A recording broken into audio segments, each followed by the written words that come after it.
Senhoras e senhores, neste momento nós temos a honra de convidar o mestre em Ciências Contábeis pela Universidade Federal do Rio de Janeiro, o Carlos Eduardo Ribeiro, professor Carlos Eduardo, para discorrer sobre o plano de contas aplicado ao setor público. Olá, pessoal.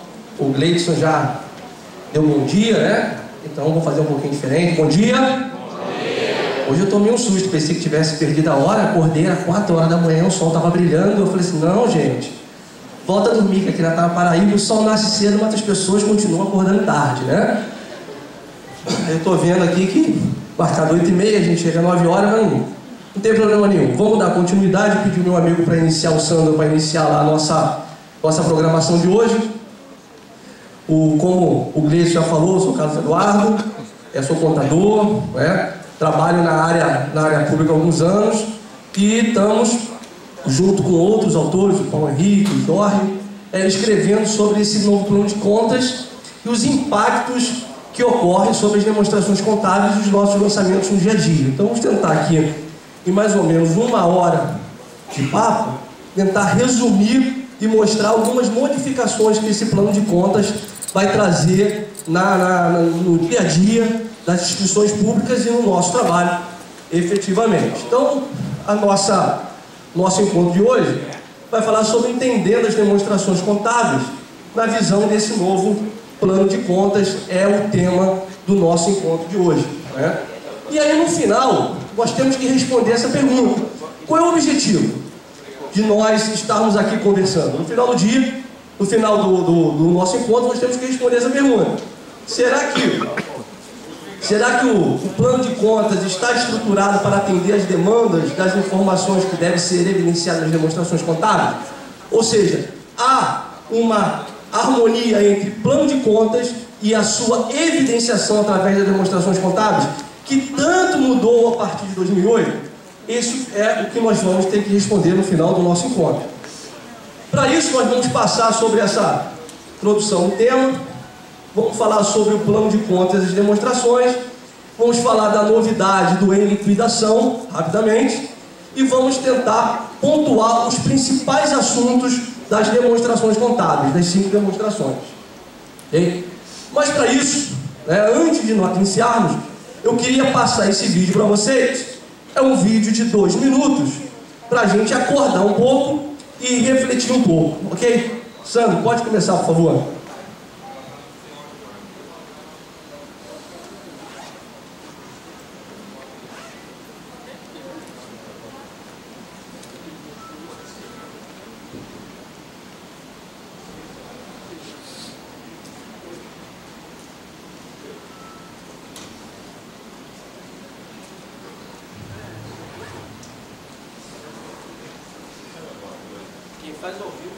Quem faz ao vivo acontece isso, né? Pedindo para esperar lá. Não tem problema. O vídeo vai tentar mostrar, através de metáfora, algumas situações do que nós evoluímos da contabilidade de 2007, quando teve a publicação dos princípios contábeis até agora. Então, tá pronto? Vamos lá, pessoal.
Então, pessoal, eu gosto muito desse vídeo, eu acho que ele traduz metaforicamente o que nós passamos na contabilidade de 2008 para cá, né?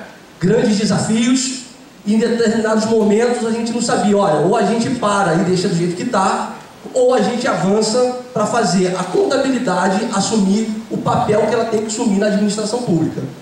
Então, foi um período de muitos desafios, de muitas discussões, e nós decidimos não parar, né? Grandes profissionais espalhados no Brasil todo, reuniões do GT Conte, junto com a Secretaria do Tesouro Nacional, nós decidimos não parar. E eu não podia deixar de agradecer ao nosso presidente, o Gleison, por ter fornecido o carro da fiscalização do CRC para filmar esse vídeo. Tá? Muito obrigado, Gleison. A direção do professor Jorge Lopes, para produzir esse vídeo aqui para o nosso evento.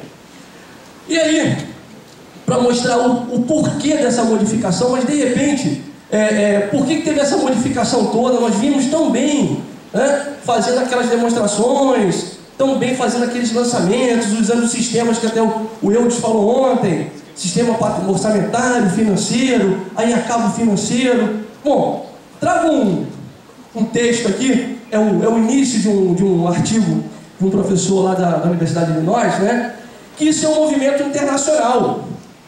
Esse momento que o Brasil passa de transformação das normas, né, com a harmonização das normas internacionais, é um momento que o mundo passa. Mas por que isso? Cada vez mais nós precisamos de recursos internacionais, cada vez mais os recursos estão globalizados. E aí não é só o professor lá de Illinois, o professor Jean, existe também professores que atuam na ONU, né, que diz o seguinte: olha, esses organismos internacionais só vão poder financiar países, no caso em desenvolvimento, se esses recursos aportados nesses países puderem ser também auditados, desde que a contabilidade registre os fatos ocorridos pela competência e não pelo caixa. Então esse é um movimento internacional que não tem mais volta. Nós entramos na nuvem negra e nós não temos mais como sair. Nós temos que agora dissipar essa nuvem e dominar essa nuvem.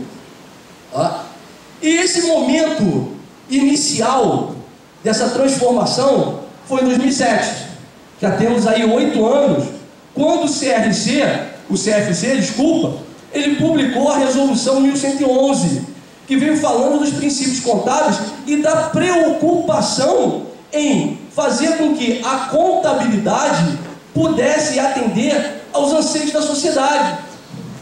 Eu pergunto para vocês, eu trabalho na área pública há uns 20 anos, eu nunca vi um gestor pedir um balanço patrimonial para tomar alguma decisão. Alguém já viu? Não?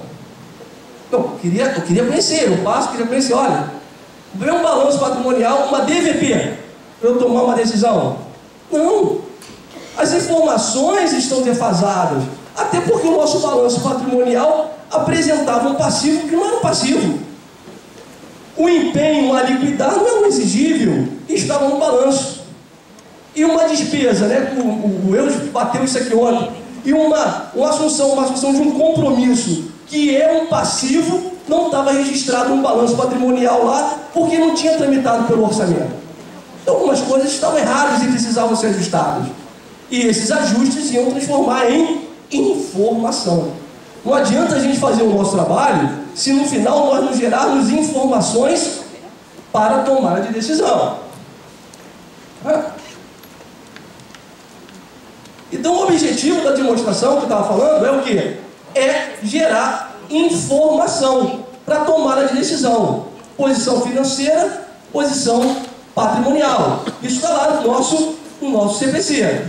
Aí as demonstrações contábeis, agora já atualizadas pelo Conselho, né, são essas aqui, aquelas 4 que nós já conhecíamos, lá da 4320, e as introduzidas agora com o fluxo de caixa, mutação do patrimônio líquido e a nota explicativa. Agora, como é que eu vou fazer para pegar essas demonstrações e receber as informações do plano de contas? Essa aqui que está estruturado o nosso encontro. Então nós temos que começar a separar o mundo orçamentário do mundo patrimonial. Nesse slide, nós vamos ver que nós vamos ter o enfoque da receita sobre o patrimônio e o enfoque da receita sobre o orçamento. São coisas diferentes que vão alimentar demonstrações diferentes e vão ser tratadas de formas diferentes no plano de contas. Então, quando nós temos uma receita sobre o foco patrimonial, nós vamos ter uma mutação positiva do patrimônio líquido por dois motivos. Ou uma diminuição do passivo, que pode ser, se eu tiver uma dívida em câmbio e o meu câmbio diminuir, a minha dívida vai diminuir. Ou se eu tiver uma dívida perdoada, então o meu patrimônio líquido ele vai aumentar em detrimento de uma diminuição de um passivo. Ou se eu tiver um aumento de patrimônio líquido em detrimento de um aumento de ativo. Eu recebo um ativo em doação, um bem móvel, um bem imóvel. Então essa situação vai fazer com que o patrimônio líquido aumente sem nenhum impacto na esfera orçamentária. Então esse é o mundo patrimonial, que vai ser tratado em demonstrações que vão evidenciar o patrimônio. A outra situação é o mundo orçamentário, que eu vou ter dois tipos de receitas, atendendo a norma da 4320, a receita corrente e a receita de capital, que geralmente, as receitas correntes, elas são efetivas. O que quer dizer isso? São ingressos financeiros que se realiza a receita orçamentária e que impacta positivamente o patrimônio da entidade. Então, nós também podemos ter ingressos de recursos que vão ser registradas como receitas orçamentárias, mas que não vão impactar o patrimônio. São fatos permutativos, como, por exemplo, uma operação de crédito. A entrada do recurso vai aumentar o meu ativo e a obrigação de pagar esse empréstimo vai ser registrada no meu passivo. Não vai haver nenhum valor a maior ou a menor no patrimônio líquido. E aqui em cima da letra D são ingressos que eu tenho que registrar sobre a qual eu sou responsável, que seriam as receitas, os ingressos extra-orçamentários. Um exemplo clássico seria as calções. Então nós temos um plano hoje estruturado para registrar resultados que vão impactar só o patrimônio, resultados que vão impactar só o orçamento, resultados que vão impactar os dois enfoques e entradas que vão somente registrar a guarda e a devolução dos recursos. De forma semelhante às receitas, nós vamos ter também as despesas. As despesas do mundo patrimonial e as despesas do mundo orçamentário, utilizando o mesmo raciocínio. O patrimônio ele vai ser impactado quando o PL for diminuído em detrimento de uma diminuição de um ativo, um sinistro, uma depreciação. Eu vou ter um PL diminuído em relação ao aumento de um passivo. O mesmo exemplo de um câmbio majoritário que vai fazer com que o passivo aumente. O mesmo raciocínio nós vamos levar para a questão orçamentária. Eu vou ter despesas que só vão afetar o mundo orçamentário, que geralmente são as despesas de capital. Então, quando eu compro um veículo, no meu patrimônio, eu vou registrar um débito no meu ativo e um crédito no meu ativo no caixa. Eu vou fazer um fato permutativo, que não vai impactar meu patrimônio, mas é uma despesa orçamentária. Agora, uma despesa corrente, ela vai ser uma despesa orçamentária, efetiva, geralmente efetiva, e patrimonial, com algumas exceções. Quando eu compro material para colocar no almoxarifado, eu tenho uma despesa corrente não efetiva, porque o patrimônio só vai ser diminuído quando ele for consumido e não quando ele for recebido. Porque quando eu recebo, eu boto ele em estoque. Quando eu coloco ele em estoque, eu não tenho nenhum fato que vá modificar meu patrimônio, somente no consumo. E as despesas extra-orçamentárias fora desse foco patrimonial ou orçamentário. Então, quando nós entendermos essa dinâmica, vai ficar muito mais fácil entendermos como nós evidenciamos isso nas demonstrações contábeis. Para isso, nós tivemos que estruturar um novo plano de contas. E o novo plano de contas, ele está, diferentemente do anterior, que era em 6 classes, ele está agora segregado em 8 classes. Né? Ele está segregado em 8 classes, dessa forma: ativo, passivo e patrimônio líquido, as variações diminutivas e aumentativas, a parte de planejamento e execução do orçamento e controle de devedores e credores, que nós vamos agora esmiuçar um pouquinho dessa forma. Quando eu trabalho nas classes, né, as classes são de 1 a 8, sendo que as classes de 1 a 4 pertencem àquele mundo do patrimônio. Eu só vou registrar um fato contábil nas classes de 1 a 4 quando impactar meu patrimônio. Quando eu tiver atos ou fatos que só se digam ao orçamento, eu só vou utilizar a classe 5 e a classe 6. E quando eu quiser controlar qualquer tipo de coisa, eu quero controlar fonte de recurso, eu quero controlar a execução de contrato, eu quero controlar a execução de convênio, eu vou trabalhar nas classes 7 e 8, controle de devedores e controle de credores. Então, 1 a 4, eu vou usar as informações pela competência. As classes 5 e 6, eu vou usar o regime que está lá no artigo 35 da Lei 4.320. Pertence ao exercício financeiro: 1, as receitas nele arrecadadas; 2, as despesas nele legalmente empenhadas. Então, quando eu empenho uma despesa, eu estou tendo uma despesa orçamentária e não uma variação diminutiva. Então, quando eu consigo mapear os fatos, eu faço os registros de forma correta dentro dos mundos patrimonial e o mundo orçamentário.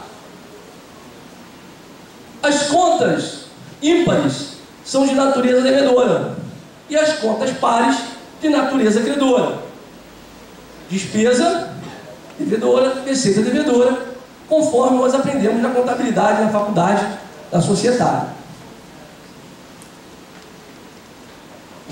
O regime da competência, aquele regime misto que nós falamos, e aqui eu não tenho regime, eu posso fazer registros quando ocorrem situações em ambos os mundos, patrimonial e mundo orçamentário.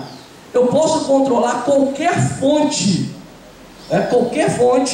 desde o momento que eu arrecado a fonte, no momento que eu empenho aquela fonte, no momento que eu liquido aquela fonte, no momento que eu pago aquela fonte, dentro da classe 7 e da classe 8. E o controle é tão importante dessa classe 7 e dessa classe 8, tão importante o controle da classe 7, classe 5 e da classe 8, que esse controle sobre fontes vai gerar as informações que vão vir em anexo no balanço patrimonial, que é obrigatório agora pela Secretaria do Tesouro, o MCASP, que modificou a estrutura do balanço patrimonial. Você vai ter o superávit por fonte. E aonde que você vai controlar isso? Em conta corrente? Não. Você vai controlar isso nas contas típicas de controle. E como é que funciona isso? Como é que funciona essas classes? Olha, os lançamentos, eles só podem ocorrer dentro das classes. Eu só posso, dentro dos grupos, melhor falando, eu só posso debitar e creditar na 1, na 2, na 3 e na 4. O débito e o crédito tem que estar dentro dessas 4 classes. Quando eu vou para o mundo orçamentário, eu tenho que debitar e creditar entre as classes 5 e 6. E como é que funciona isso? Por que você escreveu aqui que o primeiro lançamento é na horizontal? Porque quando eu fixo a despesa, eu debito aqui e credito aqui o crédito disponível. Quando eu faço a previsão da receita, eu debito a receita a realizar e credito aqui receita, previsão da receita e credito aqui receita a realizar. Na execução da receita, os movimentos são sempre débito e crédito dentro da classe 6. Por quê? Eu debito crédito disponível e credito empenho. Ou débito, receita a realizar e credito receita realizada. Então, no mundo orçamentário e no mundo de controles, o primeiro lançamento tem na classe 5, o débito, e o crédito na classe 6.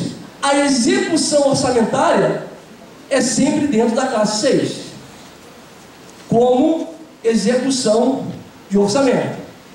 Eu vou debitando uma conta, acreditando outra, e os saldos têm que bater com a previsão da receita e tem que bater com a fixação da despesa desse lado. Então nós vimos que a classe 5 haverá muito pouco lançamento durante o exercício financeiro. A execução, sim, terá muito lançamento dentro da classe 6. E aí, estruturando o PECASP, vamos ver quais são as demonstrações contábeis que eles vão alimentar. Opa! Quando eu trabalho classe 1 e 2, ativo e passivo, eles vão impactar balanço, fluxo de caixa, balanço patrimonial, fluxo de caixa e balanço financeiro. As classes 3 e 4, eles vão influenciar as demonstrações das variações patrimoniais e o balanço financeiro. Quando eu trabalho a classe 5 e 6, olha só quantas demonstrações: orçamentário, financeiro, patrimonial, DVP. E classe 7 e 8, balanço patrimonial. Ok? Então mostra que a estrutura do plano de contas, né, uma classe pode alimentar várias demonstrações contábeis. E aí entrou em cena uma coisa que nós chamamos em liquidação.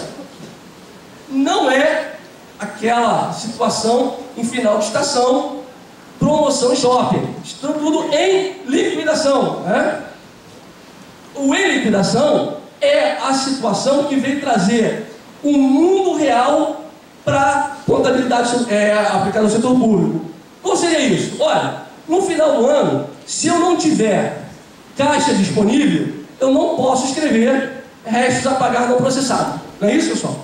A lei de responsabilidade fiscal determina isso. Quais são os empenhos que eu teria que cancelar? Eu tenho dois mundos, então. Eu tenho os empenhos não liquidados, mas que a obrigação, o fato gerador já ocorreu, e os empenhos não liquidados, em que fato gerador não ocorreu. Por quê? A liquidação não é só o ato de atestar o recebimento. A liquidação é você verificar, conforme diz a lei, uma série de formalidades dizendo que o credor está apto a receber por aquilo que ele prestou, ou entregou, ou concluiu. Agora, se ele entregou um material e, por exemplo, ele está com todas as suas certidões atrasadas, você pode fazer a liquidação? Não, você não pode liquidar.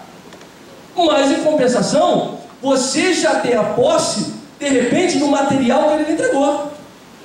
Opa, a despesa ocorreu, a posse foi transferida para mim. E aí?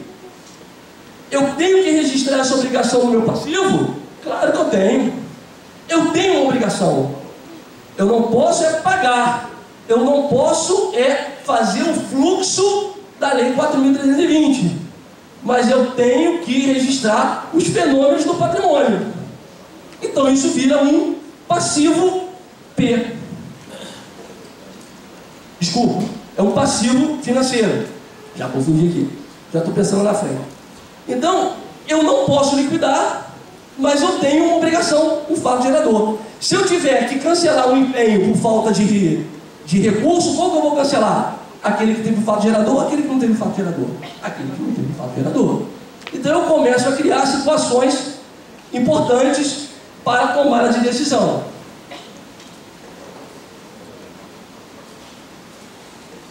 Aí nós colocamos 3 tipos de passivo.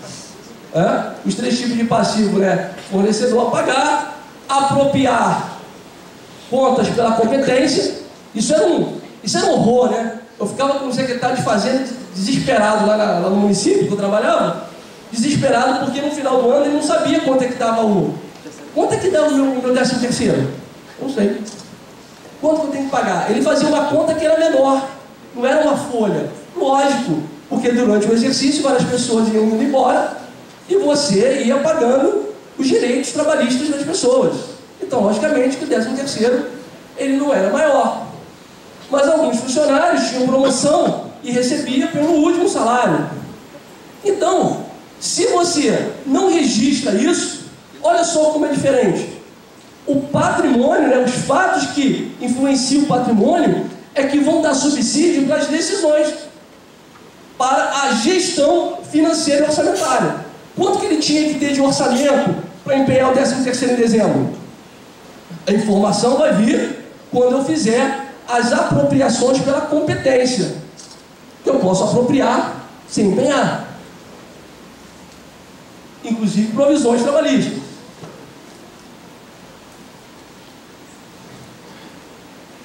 Aí nós temos um quadro aqui que o empenho mostra que é uma obrigação financeira. A obrigação, o fato gerador do orçamento, o empenho, e não do patrimônio. Aí entramos no em liquidação, que aí eu vou pedir licença para ler junto com vocês. É importante quando o reconhecimento de passivo ocorrer, olha só que interessante, no momento anterior à fase da liquidação, de maneira que haja distinção entre os empenhos não liquidados que se constitui obrigação presente daqueles que não se constituem obrigação presente. Aquilo que nós falamos ainda há pouco.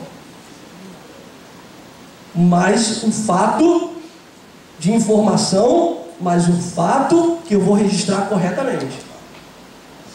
Depois eu tenho a liquidação, que aí, de acordo com tem que cumprir as normas da Lei 4.320, e depois o pagamento. Então nós introduzimos o em liquidação entre o empenho e a liquidação. Agora, uma pergunta que eu faço: restos a pagar, independente se está em liquidação ou a liquidar, ele vai ser sempre não processado, porque não passou na fase da liquidação. Então os restos a pagar não processados, no plano de contas, vai ter restos a pagar não processados a liquidar e restos a pagar não processados em liquidação. O fato gerador vai ocorrer, né, ou antes do empenho ou junto com a liquidação. Isso vai depender de cada situação. Aí nós vamos ver 3 situações rápidas aqui. Primeiro, eu tenho uma despesa, né, o reconhecimento do passivo na liquidação, o melhor dos mundos, tranquilo, que a gente está acostumado. Eu tenho a dotação, eu faço o empenho da dotação. Olha só, a dotação, só um detalhe aqui, pessoal. A dotação como primeiro lançamento, débito da classe 5, crédito da classe 6. Execução do empenho, 6 e 6. Execução da liquidação, 6 e 6. No momento da liquidação, eu reconheço lá no mundo de cima, que é o mundo patrimonial, eu reconheço o passivo. E depois eu pago. Registro o pagamento do empenho aqui embaixo, no mundo orçamentário, e faço a extinção do meu passivo contra o meu caixa em cima. Situação normal que a gente está acostumado. Eu posso ter um segundo momento. Passivo após o empenho e antes da liquidação. O exemplo que eu dei aqui. Mesma coisa, ó, execução orçamentária, o empenho. O fato gerador, o recebimento, ocorreu antes da liquidação. Então, nesse momento, eu reconheço um crédito a liquidar aqui em cima, aqui embaixo no mundo orçamentário, e no mundo patrimonial, eu reconheço o fornecedor. Posteriormente, quando eu baixo a liquidação, eu digo que esse crédito que está em liquidação, ele está liquidado a pagar. Aí sim, eu posso efetuar o meu pagamento. Normal, como no outro fato. E o terceiro e último fato, eu tenho o reconhecimento de um passivo antes, inclusive, do empenho. Isso pode ocorrer? Sim, claro. Passei uma vez trabalhando terminado na prefeitura, cheguei no final do ano para um secretário de Fazenda, ele me tirou da gaveta dele uma pasta, né? Uma pasta devia ter ali umas 50 notas fiscais. E eu falei assim, mas vem cá, não, isso tudo não tem empenho, eu tive que fazer. Eu falei, mas por que você não registrou? Não, porque não passou no orçamento. Mas eu não devo. O fato, o fenômeno patrimonial, né, ele não depende do orçamento para ocorrer. Se ocorreu, se você teve que fazer, você tem que registrar. Então eu tenho um reconhecimento de um passivo permanente, pessoal, olha só, por que que ele é classificado como permanente e não financeiro? O meu passivo só vai ser financeiro se ele transitou pelo orçamento, que já teve autorização legislativa. Se ele não transitou pelo orçamento, precisa ainda da autorização legislativa, eu reconheço ele no meu passivo, no caso do meu passivo circulante, mas como permanente, dependendo da autorização legislativa. Então veja, as informações de circulante são diferentes de financeiro e permanente. Eu tenho um passivo permanente dentro do meu circulante. Aí, posteriormente, eu tenho a dotação, eu faço o empenho. Nesse momento que eu faço o empenho, ele deixa de ser permanente e passa a ser financeiro. Significa que aquela obrigação já foi incluída na autorização legislativa e na execução orçamentária. E aí, posteriormente, se eu tiver que fazer a liquidação e, por final, o pagamento. O que é importante nisso é a gente focar nas questões do fato gerador, quando eu reconheço e registro o fato gerador. Aí entramos no nosso mundo das demonstrações contábeis. O primeiro, todos nós estamos mais familiarizados no dia a dia, é o balanço orçamentário. Eu fiz um compêndio que está muito grande, né? Compreende dos vários grupos, não é o nosso propósito aqui não é analisar o balanço, e sim saber de onde que ele vai buscar as informações. Então nós vamos ter as colunas, né, de previsão inicial e previsão atualizada, que você vai abrir lá da classe 5, que é a classe do planejamento orçamentário. A receita realizada vai vir da classe 6, né, da classe 6 da realização do orçamento, da entrada do recurso no órgão público. E um fato importante é a questão do déficit. O déficit é a confrontação entre a realização da receita, que é pelo caixa, e a realização da despesa, que é pelo empenho, conforme o artigo 35. Isso aí não mudou. E o que mudou? O que é a previsão atualizada? Bom, vamos imaginar que eu tenho uma previsão de arrecadação, vamos supor, de alienação de bens de 15 mil, 100 mil. E aí eu alieno e consigo 150 mil. Esses 150 mil, ao ser utilizado para outras despesas, eu vou colocar esses 50 mil adicionado à minha previsão inicial dentro da minha receita de capital de alienação. Então a inicial é o da lei. A atualizada são os créditos que eu abri, né, utilizando outra fonte de recurso ou a majoração de fontes previstas inicialmente. Tá legal? E aqui embaixo é a grande novidade, que não vai vir do PECASP. Quando eu uso saldo de exercícios anteriores, superávit financeiro e reabertura de créditos adicionais. Imagina o seguinte, era uma falha que nós tínhamos no balanço orçamentário anteriormente. Quando eu usava o superávit financeiro do ano anterior para abrir um crédito, né, ou suplementar ou especial, o que acontecia com a minha despesa? Ela subia. E a receita continuava igual, porque aquilo não é receita desse ano, é receita do ano anterior. Então, quando eu abro um crédito adicional, né, utilizando o superávit financeiro, eu venho no balanço patrimonial e informo na coluna da previsão atualizada e depois da realização o recurso já arrecadado no anterior, para poder fazer o quê? Mostrar um equilíbrio entre a realização da despesa e a receita que vai suportar aquela despesa. E aí você vai colocar isso em nota, obrigatoriamente, em nota explicativa. Quando eu passo para a parte das despesas, a mesma coisa. Planejamento, classe 5, votação inicial e atualizada, quando eu faço os remanejamentos, as modificações ocorridas no orçamento, e a despesa paga, que é pelo caixa. O empenhamento, a liquidação e o pagamento vai vir pela classe 6, a execução orçamentária. Então, o balanço patrimonial, balanço orçamentário, basicamente classe 5, classe 6. Junto ao balanço, nós temos dois quadros.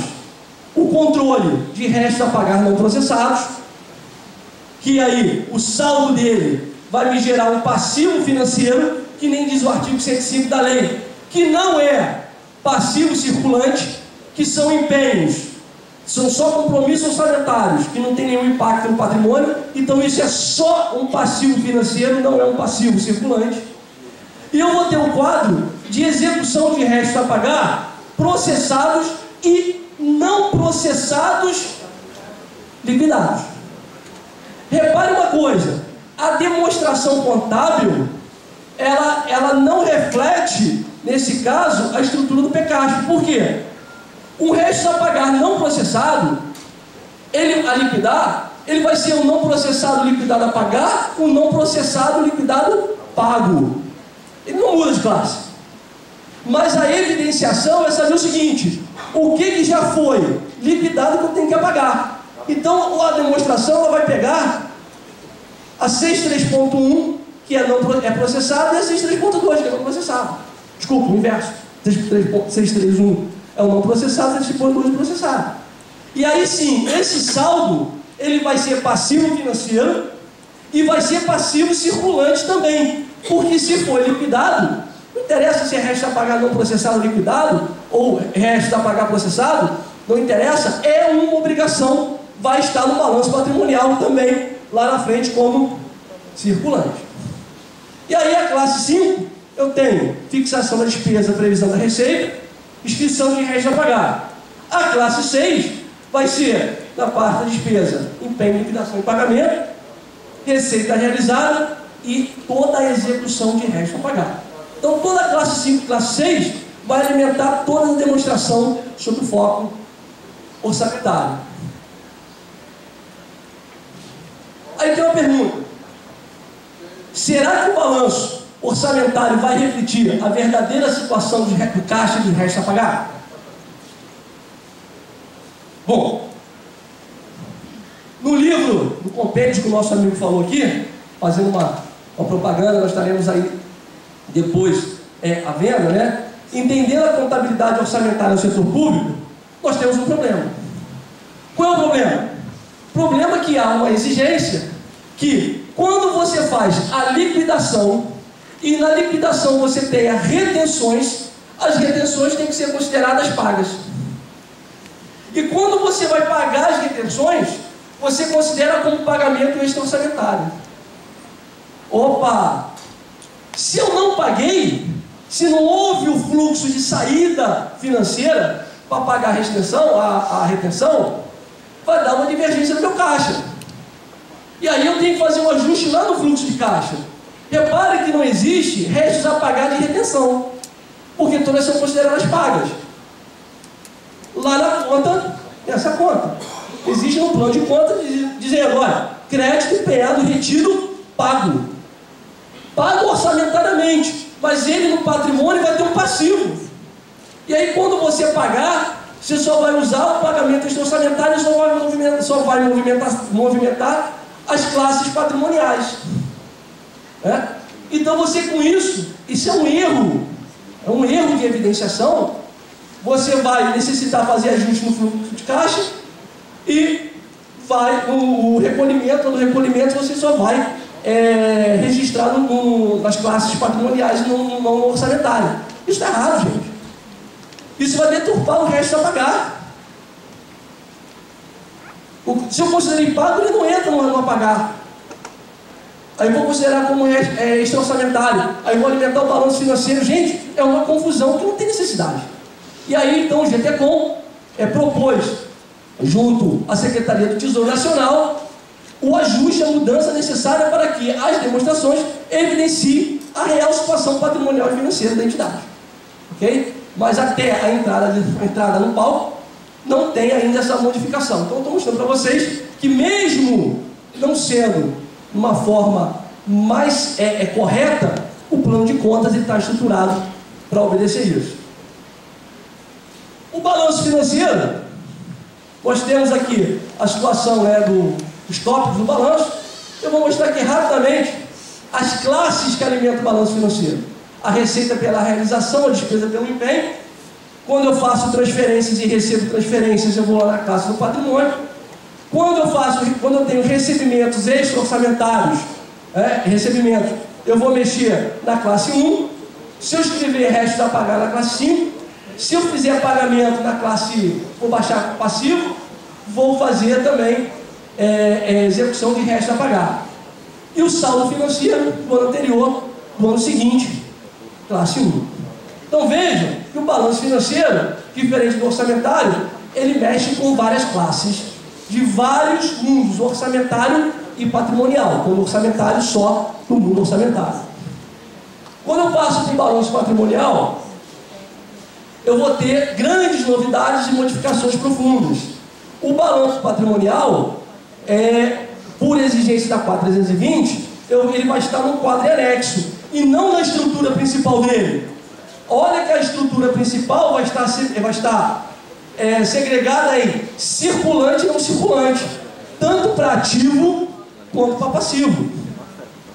E aqui o foco é na competência do fato gerador e não na movimentação do caixa. Ok? Então, nunca um empenho a liquidar vai estar registrado no passivo circulante, só se ele estiver em liquidação. Ok? O resultado do patrimônio do ano vai ser apurado lá na DVP. E aí, o quadro em anexo ao balanço patrimonial, aí sim, pessoal, nós vamos colocar aí o artigo 105 da 4320. Dividir o ativo passivo em financeiro e permanente. Aí o meu passivo financeiro, né? O meu passivo financeiro vai ter os restos a pagar não processados. Olha, e aquela despesa que eu fiz, que não tinha empenho, vai ser circulante, mas vai ser permanente. Então, a gente tem que analisar sempre sobre a ótica orçamentária de financeiro ou permanente. E na ótica patrimonial, se é circulante ou não circulante. São coisas distintas. Então eu posso ter um circulante e permanente. Eu posso ter um financeiro sem nada de reflexo no meu patrimônio, porque não teve fato gerador. Então são mundos com fatos totalmente diferentes para eu identificá-los. Aí eu tenho uma novidade. É o quadro do superávit e déficit financeiro, exigido pela lei, pela lei de responsabilidade fiscal, porque o superávit não é mais você pegar a sua disponibilidade menos os seus compromissos, você tem que separar por fontes, e aí onde você faz o controle dessas fontes? Você faz o controle dessas fontes justamente nas classes 7 e na classe 8. Várias fontes de educação, várias fontes de saúde, assistência social, recurso próprio, convênios, não importa. Inclusive até extra-orçamentário, você abre a fonte de extra-orçamentário e controla. E aí você sabe exatamente no final do ano qual é o seu superávit para a abertura do crédito adicional no ano seguinte. Ok?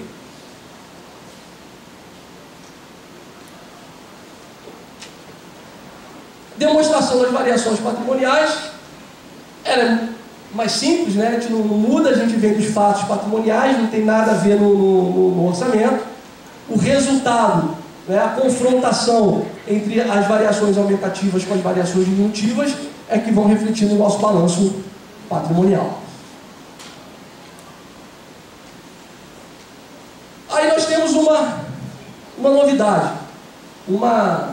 Por que uma novidade? Porque a lei, gente, ela fala das variações qualitativas e quantitativas. Eu tenho que evidenciar isso. Na última edição do MCASP, ele tirou esse quadro quando eu faço as variações qualitativas, que são justamente as receitas e as despesas de capital. Mas eu, particularmente, considero que essa demonstração, embora não esteja mais, esse anexo, não esteja mais no manual do MCASP, eu acho que pela lei ela ainda é obrigatória. Eu tenho conversado com várias pessoas que também têm esse entendimento. Então, as receitas de capital são incorporações de passivos e incorporações de ativos, e as despesas de capital, incorporação de ativos e incorporação de passivo. e eu vou alimentar isso através da execução do orçamento na classe 6. Então, a minha DVP, a parte que vai ter variação quantitativa, sempre oriunda do orçamento, do patrimônio. A parte que não vai me gerar variação patrimonial, eu vou tirar da classe 6 do orçamento. E por último, a nossa demonstração do fluxo de caixa, que é a diferença, né, positiva entre a entrada e a saída de caixa. Aí depende de orçamento, patrimônio, o que vale é o fluxo financeiro. Ok? Nós vamos tirar, então só vale o financeiro. Ah, gente, eu fiz um reconhecimento da minha receita pela competência, o IPTU do meu município, ou o IPVA do meu estado, eu fiz pela competência e não realizei. Não entra no fluxo de caixa. Olha, eu fiz uma operação de crédito não impacta meu patrimônio. Não, mas aí vai entrar porque impacta o seu caixa. Então aí não tem a questão de fato gerador orçamentário ou fato gerador patrimonial. Vai ter a questão simplesmente da movimentação do meu caixa. E aí, eu coloquei aqui os balanços e vamos ver as classes que vão afetar cada demonstração dessa. Então, as classes 1 e 2, né? Eu separei 1, 2, 3 e 4. Não necessariamente a 2 vai mexer, mas olha só, entre ativo e passivo, eu vou ter impactos no meu financeiro, patrimonial, no fluxo de caixa.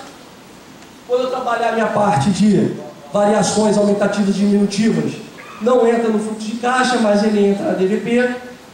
Quando eu trabalhar a minha parte de orçamento, ele vai incluir todos os balanços, exceto o fluxo de caixa.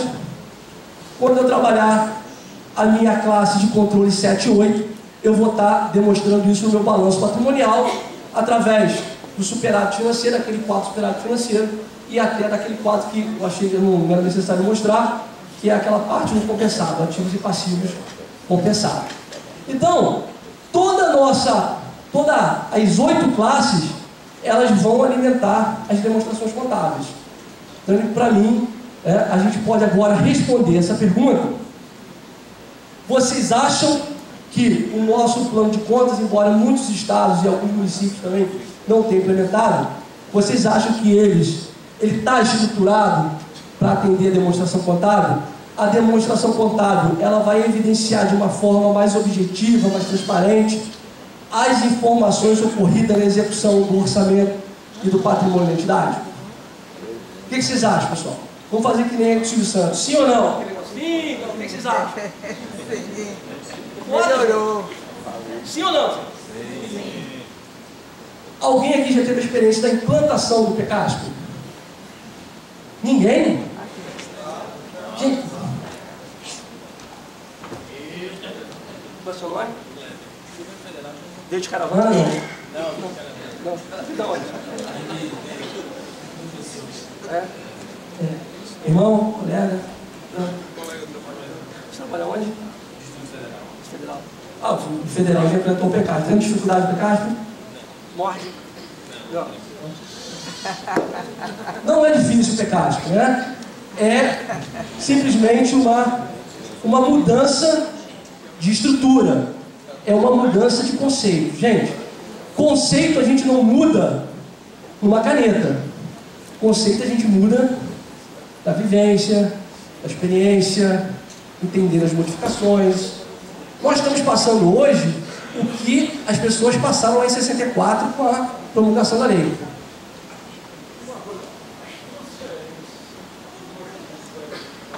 Pessoal,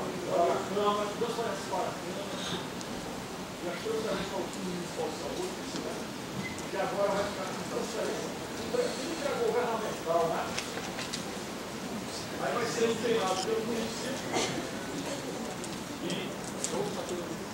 Se eu não souber responder, eu digo não sei. As transferências que eram feitas até um tempo quando eu trabalhei, quando eu trabalho mais. Essas transferência para a Câmara Municipal e a transferência para o Fundo Municipal de Saúde, né?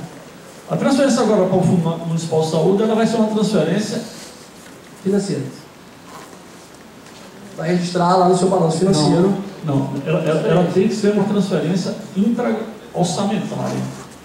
Então, o município vai empenhar e o Fundo Municipal de Saúde vai receber aquilo como receita. Receita intra-orçamentária. Inclusive, até o código vai ficar diferente, né? O código de categoria econômica. Olha só. Diga aí. Uma questão é a modalidade de aplicação. Sim, a modalidade de aplicação. Modalidade de aplicação da diferente. natureza da despesa orçamentária. Você vai lá, dependendo de 3340, 3390, se for aplicação própria, 33, tá? Isso é a questão orçamentária. Na questão financeira, você vai fazer a transferência e vai registrar lá, quem repassou o dinheiro, vai registrar lá como uma variação patrimonial diminutiva. Ok?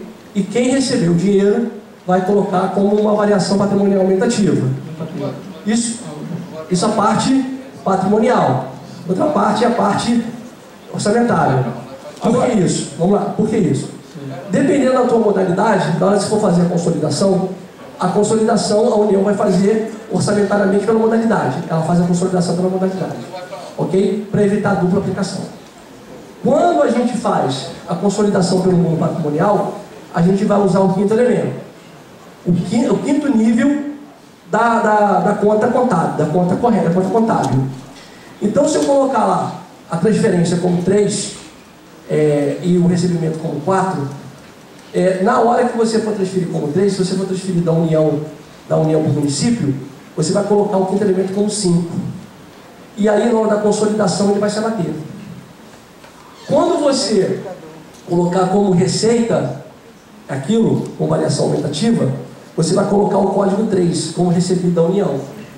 E aí, na hora da consolidação, o sistema eles vão abater todos os quintos níveis da conta patrimonial e vão excluir. Então, quando você, a nível municipal, você faz a consolidação, você vai excluir tudo que for nível 2. Quando a União for consolidar nacionalmente, ela só vai deixar tudo que for nível 1, que é o número 1, o quinto nível. Que significa que foi realmente o fato ocorreu, não foi transação entre os órgãos. Então, quando você fala na questão do empenho, você está falando da questão orçamentária. E aí a modalidade de aplicação é que vai determinar na hora da consolidação. Sei. Agora, veja bem, eu estou falando assim a nível de município, por exemplo, porque a prefeitura agora vai empenhar, né? Sim. Dentro da modalidade. Certo? E o Fundo Municipal vai empenhar uma receita que ela já vai receber. E o Fundo Municipal de Saúde vai registrar uma receita. Nessa consolidação não vai dar duplicidade não de receita? Não vai dar ele vai fazer a transferência, que vai empenhar o fundo. Ele só vai registrar a transferência. A prefeitura vai empenhar. Não vai empenhar o fundo. Bem, aí. Ele vai empenhar o fundo. Não, rapaz, o fundo vai receber, cara, como receita. Gente, ele vai empenhar o fundo. Ele vai fazer a transferência. Ele vai empenhar o orçamento do fundo. Não, transferência para a Câmara é normal. Para o fundo, antigamente era normal. Agora, para o fundo, a prefeitura empenha e o fundo registra como receita. Não. Vamos depois conversar? Vamos concluir aqui, senão a gente fica no direto aqui. Então, a nossa conclusão é que realmente nós temos o plano de conta estruturado para as demonstrações. E aí, para a gente fazer o encerramento, tem mais um videozinho para mostrar para vocês. Um videozinho muito rápido. Vídeo do nosso amigo lá para passar o nosso vídeo.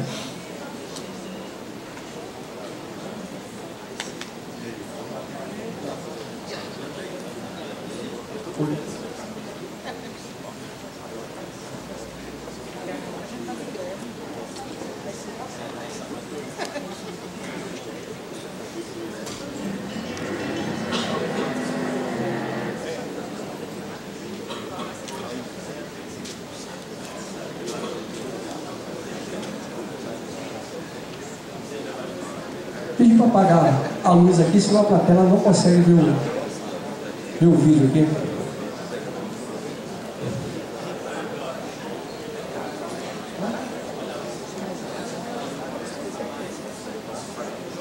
Bom, pessoal, acho que nós vamos ter um vídeo, não? Vamos?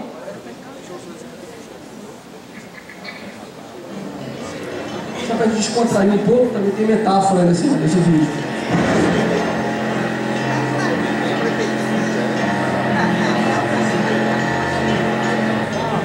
Outro dia eu estava na estrada com meu 147 e, como era de se esperar, a Zabiraca quebrou. Será o Benedito? Esse carro vai me deixar na mão mais uma vez e logo aqui. Então, já que o podrão parou no acostamento, eu fiquei esperando alguém passar para pedir uma ajuda, né? Esperando até que passou uma Lamborghini Diabo vermelha 170 por hora. Uau! Eu não acreditei. O cara da Lamborghini deu marcha ré, voltou até o meu carro e se ofereceu para rebocar a porcaria do Fiat. Problemão aí, hein, meu chegado? Se quiser, eu posso rebocar seu carro até a oficina. Aceitei a ajuda. Mas pedi para não correr muito, né? Senão eu já virar desmontar. Assim, toda vez que você passar de 80, eu pisco o farol, e aí você diminui, certo? Já é, tá combinado.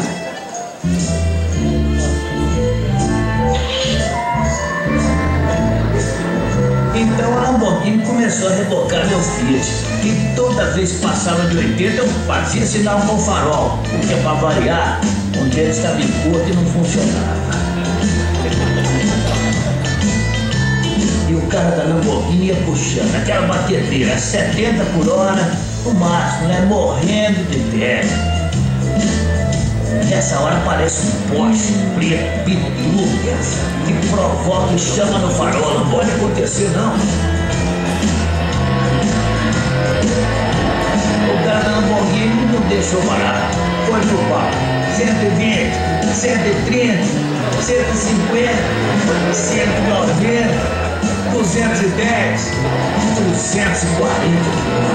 E eu já desesperado, piscando o farol, que nem um louco, e os dois alinhados. E aí, os caras passaram por uma polícia policial sem ver o radar e registrou impressionante, 240 por hora. Isso, os caras são loucos.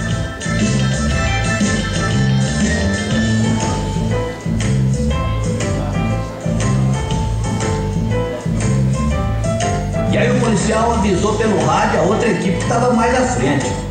Atenção, equipe 2. 3 carros disputando o racha, 240 por hora na sua direção. Uma Lamborghini Diabo vermelho, um Porsche preto.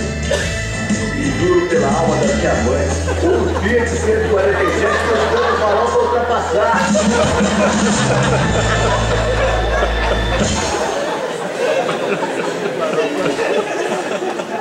Então, pessoal, olha, o Fiat 147 é a contabilidade que vem passagem, tá?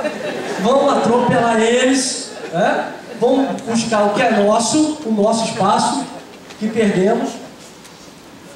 Opa! O nosso espaço que nós perdemos aí durante alguns anos, né? A contabilidade sempre relegada a segundo plano, vamos tomar o que é o nosso espaço.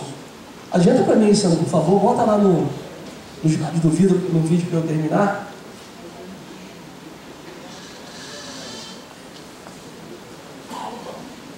Então, o recado em termos técnicos que eu tinha que passar aí para vocês, falando aí do plano de contas, tentando mostrar a sua alimentação junto ao balanço patrimonial.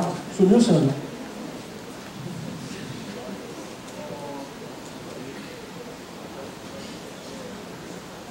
Só queria aqui fazer um encerramento aqui. Ela está precisando do slide aqui. Isso. Então aqui eu vou deixar meu e-mail, ok? E aí deixa aqui uma frase, eu acho que reflete muito o que nós estamos vivendo hoje em dia. Não é o mais forte nem o mais inteligente que sobrevive, né? É o mais adaptado às mudanças. para entender essas mudanças. Essa frase aí do Charles Darwin, nós estamos vivendo um momento de mudanças e queria deixar aqui um trecho aqui do hino, né, da Paraíba, que eu achei muito bonito, trouxe aqui. E nós que percorremos o Brasil, o Sincasp, alguns não conhecem, nós fazemos um trabalho, já percorremos aí nos últimos 2 anos, 3 anos, né, professor? 4 anos, mais de 15 estados, alguns até mais de uma vez, né? E eu coloco aqui, eu também achei muito bonito, nós tivemos lá várias vezes lá no Acre, mas ele travou ali o vídeo. E aí nós passamos a contabilidade, passamos as mudanças, nós fazemos isso de uma forma gratuita, não temos honorário, não temos nada, fazemos isso realmente porque nós gostamos, fazemos isso convidados. Nós tivemos de 2008 para cá 2 grandes perdas na nosso mundo contábil, que foi em 2011 o professor Francisco Ribeiro aqui de Pernambuco, em 2013 do meu grande orientador, o professor Lino Martins, e trabalhamos, cada um com as suas atividades no Brasil todo. Mas eu queria deixar para vocês o seguinte: isso aqui só acontece aqui na Paraíba, no Acre, em Teresina, em Minas, no Rio, Espírito Santo, Ceará, Goiás, Mato Grosso, Amapá. Isso só acontece porque o Sincasp existe. E o Sincasp existe porque nós temos um não contador que acredita no nosso trabalho e trabalha para nos juntar dentro das nossas atividades, nossas loucuras do dia a dia. Então, quando a gente faz homenagem, eu homenageei o professor Lino Martins em 2011, quando eu era presidente da comissão do CRC do Rio de Janeiro. E depois eu vi que depois, em 2013, vários estados homenagearam o professor Lino Martins, com a presença do Heloísio, da Adriana, do Mininho, mas depois que ele não está aqui. Então nós temos que homenagear aquelas pessoas que fazem para a gente, que fazem para a nossa profissão, como está aqui. Eu queria dar uma salva de palmas ao final, não para mim, só comigo nesse mundo dos contadores. Eu queria homenagear o professor Jorge Lopes. O professor Jorge Lopes,